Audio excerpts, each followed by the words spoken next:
We are learning this morning Israeli Prime Minister Benjamin Netanyahu did arrive in the U.S. for another high-stakes meeting with President Donald Trump at the White House.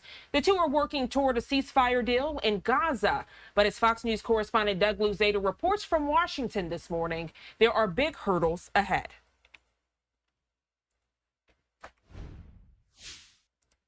Well, the two leaders have certainly found common cause on Iran, but a deal in Gaza remains elusive, even as President Trump says a ceasefire may be right around the corner. The 4th of July flyover at the White House is just one indicator of what President Trump will want to talk about today.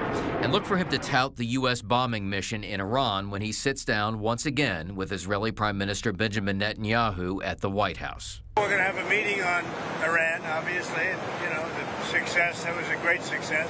Netanyahu called it a tremendous victory over a shared enemy as he departed Israel yesterday.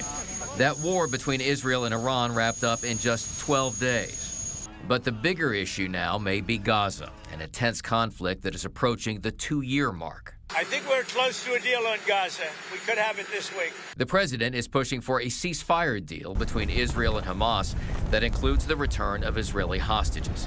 Hamas appears to be open to it, but there are unresolved questions, including whether it would track to a permanent end to the war.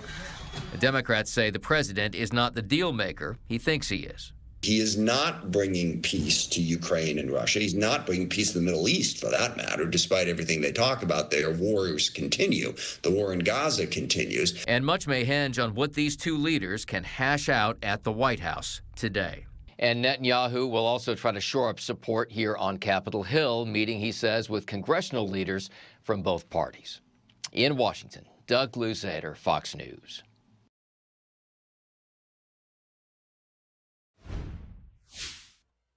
All right, Doug, thank you so much for that detailed report. And again, taking you back out to the White House, as I did mention, Israeli Prime Minister Benjamin Netanyahu and his team arriving in the U.S. bright and early this morning for that high-stakes meeting with President Donald Trump. We want to check in now with Jerusalem Bureau Chief for the Jewish News Syndicate channel, Alex Trayman, who is traveling alongside Israeli Prime Minister Netanyahu yet again for another visit. Always a pleasure to have you on the show, Alex. Good morning. Morning, Janae. So, a lot of the viewers wanting to know what makes this trip different. Also, we want to thank you for joining us bright and early as you have been traveling overnight to get here to the U.S. It's my pleasure. I think that this is the third trip since President Trump's been in office. It's a little bit more than symbolic. First, it's a victory lap for the successful operation in Iran. Both the president and the prime minister worked together seemingly flawlessly to take out Iran's nuclear facilities. But as the previous report just mentioned, there are other issues on the agenda, including trying to find a solution, an end out of the conflict with Gaza. At the same time, we see that Israel is very active militarily, even in the last 24 hours, attacking in Yemen, attacking in Lebanon, attacking in Syria. So this war is nowhere near over. And then looming on the other side of war is peace. The prime minister and the president expected to speak about normalization agreements, potentially with Syria, potentially with Lebanon, potentially with Saudi Arabia. And Alex, that's the perfect segue, as you did mention, what the Israeli Prime Minister and U.S. President are expected to discuss, providing this for you and the viewers. I'm sure you already knew this, though, if you traveling along with the Israeli Prime Minister. We just received Netanyahu's tentative schedule in Washington. This coming from a source familiar with the details.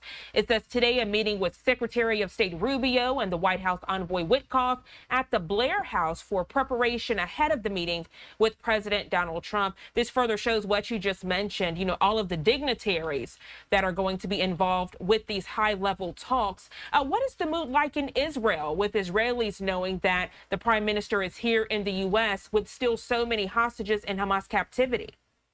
Well, certainly Israelis want to see the hostages home. They know that Hamas is dragging this out. Israel would be ready, I believe, to stop all hostilities in the Gaza Strip and get to that day after, if and only if it can get all of its hostages back. They're talking now, there's a negotiating team in Qatar discussing a 60-day ceasefire which would see 10 living hostages return and 18 bodies of dead bodies that have been taken hostage return over that period. And then also that the talks would continue toward a permanent end of the hostilities. But at this point, Hamas had given back its demands, and they were reported to be unacceptable to Israel. So we have to see if there's a formula that can be agreeable to both sides. Alex, as we further discuss this story, you pinpoint an important topic. Hamas is a terroristic organization, so obviously they are wanting their demands to be met. It seems like every time Israel and even the U.S. presents something to make them happy in any sense, they do send it back. Do you expect this to be the final time that something is sent to Hamas? If they do send it back, have you heard if the U.S. will step up efforts? Again, mentioning that hostages are still in Hamas captivity. Also, a lot of eyes on Iran at the same time, as we do know Hamas is backed by Iranian proxies. Well, we saw the president in his first visit to the Middle East visit Qatar, and it's being reported that the United States is putting tremendous pressure on Qatar, which has been a mediator in this process, which has housed top Hamas leaders to pressure Hamas to finally let go of the hostages. It was reported in the last 24 hours that Hamas's hold on the Gaza Strip has been reduced by 80%. Their military capabilities have been significantly degraded. The top and mid levels of command, have been removed. So Israel feels like there's a military victory there, but at the same time, the only card that Hamas holds is these hostages, and that's why they took them on the first day of this war. As you mentioned that, Alex, transitioning to give you and the viewers a live look at the Israel-Gaza border, I actually worked this weekend, and it looks like there was a lot of activity out in Gaza. No word if there were strikes, but we do know the IDF did tell people to seek shelter. With that happening, it further seems like the likelihood of a ceasefire isn't happening. We've heard from Netanyahu several times where he says Hamas has no plan for a ceasefire because they want control of this area. That's right. And Israel and the United States may have some ability to put pressure on Hamas by putting command of the area to another party. We saw that Israel had armed the Abu Shabab clan, which was an enemy of Hamas inside the Gaza Strip, giving them sort of control over parts of Gaza and what I believe was a pilot project. There might be a larger announcement, whether that would be Egypt, the United Arab Emirates, the Saudis, other parties that will take over control of the Strip. Meanwhile, it's important for Israel that the humanitarian aid, which is the only commodity entering Gaza right now, doesn't get in the hands of Hamas, because then that's what they use in order to maintain their hold over the population. And Alex, I know you don't have a crystal ball, you can't see the future, but let's say the ceasefire does happen. What happens to Hamas? Do they just find another area to terrorize, more people to murder and kill? What happens? Because we have seen when one group dies down, another might ramp up. We saw that with Hezbollah towards the beginning of October 7th, correct? Well, it's definitely the big fear that if one group dies down inside Gaza, that another armed faction could arise.